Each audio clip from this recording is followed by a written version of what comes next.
Brasil, ouvinte querida, festejou, registrou, enfim, de forma animada, um recorde. A Bolsa de Valores passando 135 mil pontos.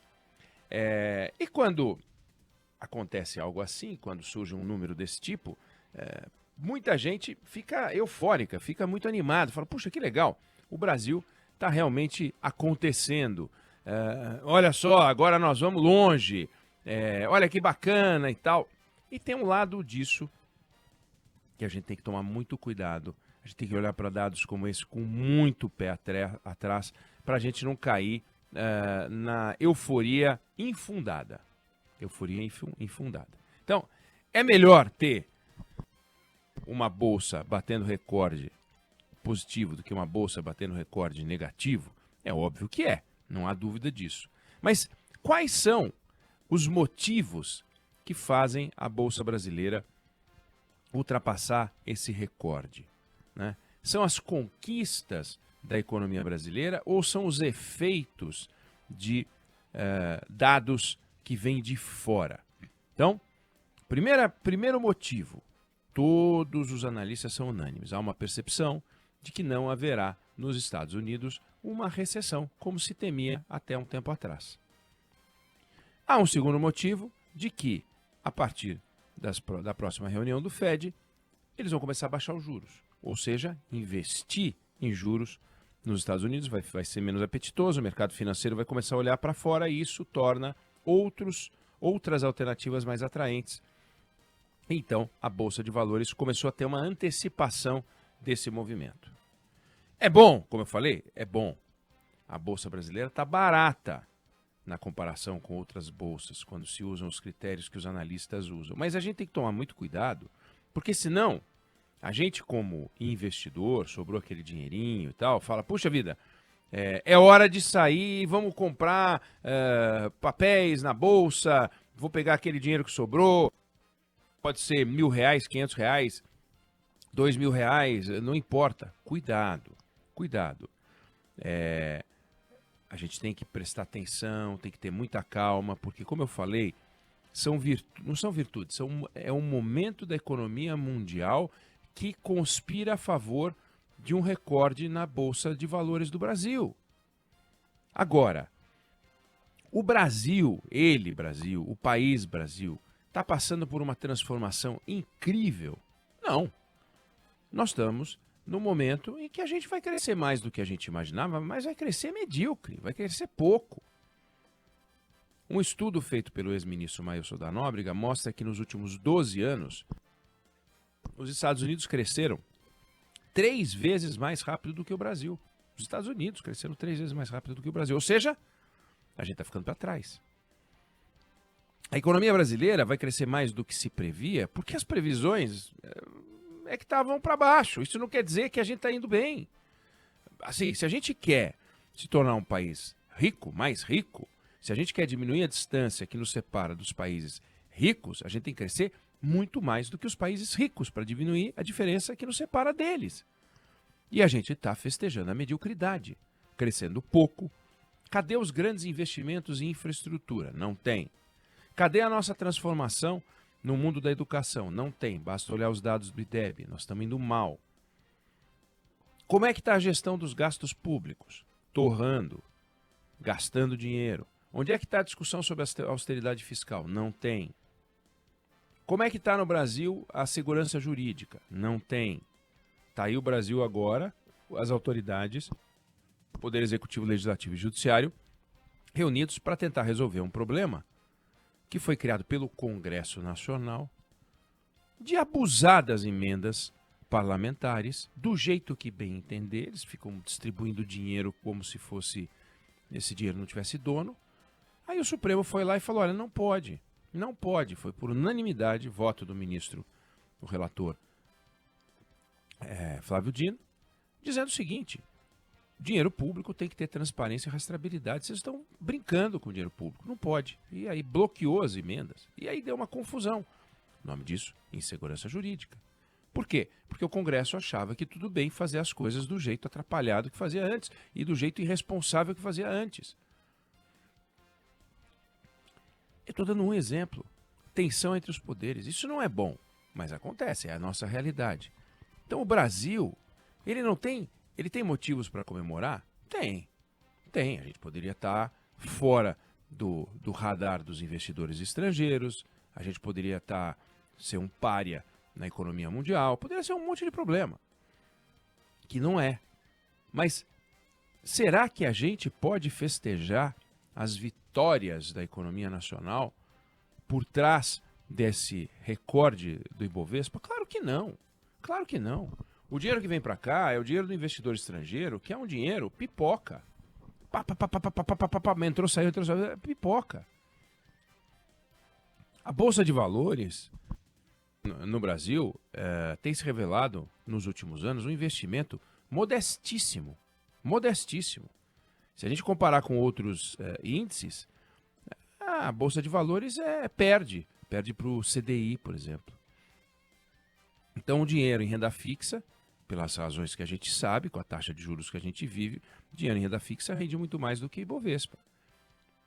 Então não é o momento de reconhecimento do empresariado brasileiro que expressa o seu desempenho por meio das empresas de capital aberto e que as pessoas estão enxergando nas companhias abertas brasileiras o resultado da sua excelência. Não é nada disso, não. É pura especulação, que tudo bem, o movimento da economia é assim mesmo, mas a gente tem que buscar as nossas virtudes na economia nacional. Cadê as virtudes brasileiras por trás desse recorde? Não tem. Esse recorde se explica como um movimento de reação às informações que são que desanimam o investidor estrangeiro, porque ele está vendo que vai perder a mamata do juro alto nos Estados Unidos, vai começar a cair lá, e aí ele vai para outros lugares. O Brasil é um país natural para investimento. Isso é bom? É ótimo. Mas cadê as nossas virtudes? Cadê o Brasil fazendo transformações? Não tem. Esse é o ponto central. Bolsa barata é o reflexo de um país que, se você for olhar, é um país de oportunidades. Né? É um país que foi deixado de lado como opção de investimento. Por isso que a Bolsa ficou barata. Agora, nós temos que olhar para o que está acontecendo e ver. O Brasil tem um problema fiscal gravíssimo. Muito grave. Não é um problema trivial. E como é que nós vamos enfrentar o problema fiscal brasileiro? Leia-se. Como é que a gente vai fazer a gestão do dinheiro público para que a gente não feche sempre com um buraco? O governo Lula não admite a possibilidade de pegar o dinheiro dos aposentados e falar: eu vou preservar o poder de compra dos aposentados pela inflação, mas eu não vou dar ganho de produtividade, porque o aposentado não trabalha. É um problema falar isso, porque hoje eles têm, os aposentados, um aumento de produtividade, mas eles não produzem. É duro ter essa conversa. O aposentado que está me escutando agora deve estar falando: pô, esse Eduardo é o quê? Ele quer cortar meu dinheiro? E eu não. Eu quero que a aposentadoria dobre, triplique. Mas nós vamos ter que enfrentar essa discussão, até para dizer: não vamos fazer. Mas aí a gente tica e fala: não vamos fazer isso, e nós vamos fazer o que mais? Repasse de educação e saúde nos volumes que estão. Problema.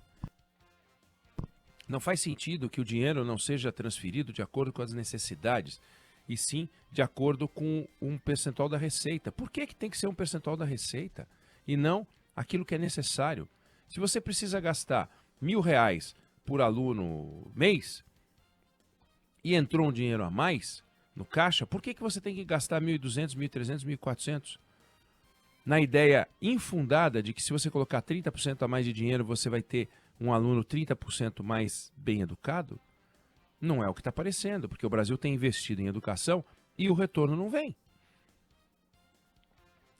Então, não acredite, não entra nessa furada, não entra nessa toada de que uhul, Brasil, recorde. Então reconheceram finalmente as virtudes da economia brasileira, que é o discurso oficial, que é o discurso do governo, que é o que o governo vai falar. O governo chama o investidor estrangeiro de especulador, até o momento em que a Bolsa bate recorde.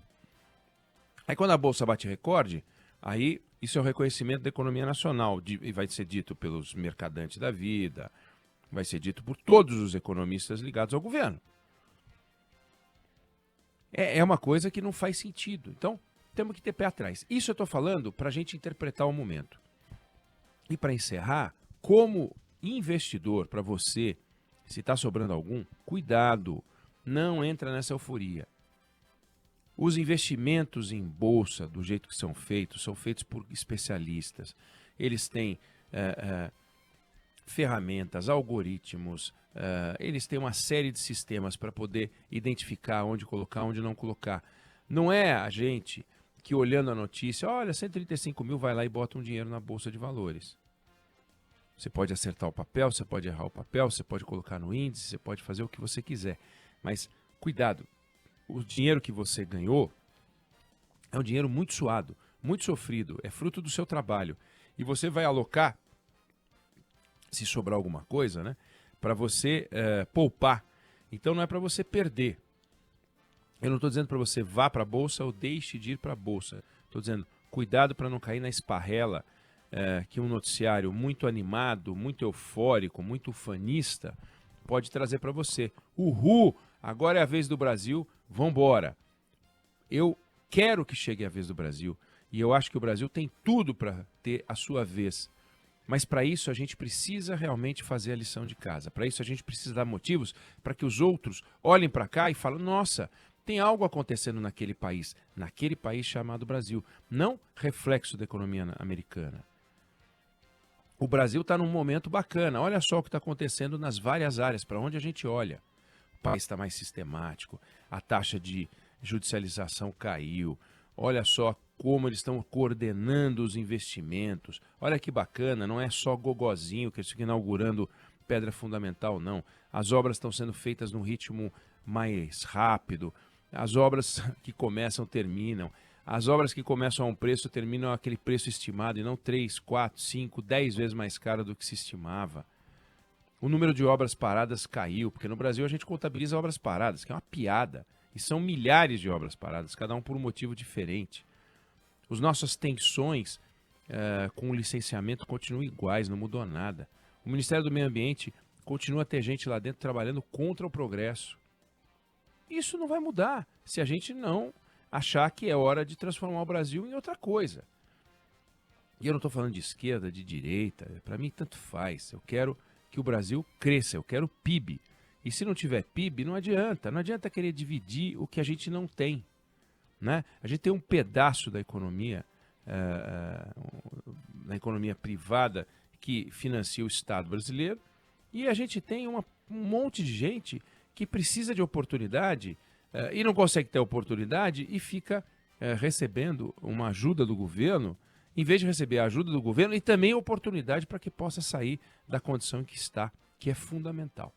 Então, eu fiz essa avaliação sobre, a partir desse número, batemos um recorde e tal, para que a gente não caia na esparrela de achar que chegou a hora do Brasil. Tomara que chegue a hora do Brasil, mas o nosso recorde deriva de uma interpretação de que acabou a mamata nos Estados Unidos, onde é que nós vamos ganhar uma grana. E aí os caras começaram a botar dinheiro na Bolsa do Brasil e aí a Bolsa do Brasil subiu. Agora, se olhar quanto é que a Bolsa do Brasil deu em um ano, a Bolsa do Brasil em um ano deu 11%. Né? 11% de rentabilidade. Isso no último ano. Mas se botar nos últimos 2 anos, deu 10%. Entendeu? Não é uma coisa impressionante. Se a gente colocar, como eu falei, quem colocou em CDI ganhou mais do que quem colocou em Ibovespa. Isso é um fato. Né? Não há o que a gente possa lutar contra isso. Eu não sei se você concorda, eu não sei se você discorda, mas essa é a visão que eu tenho sobre o assunto.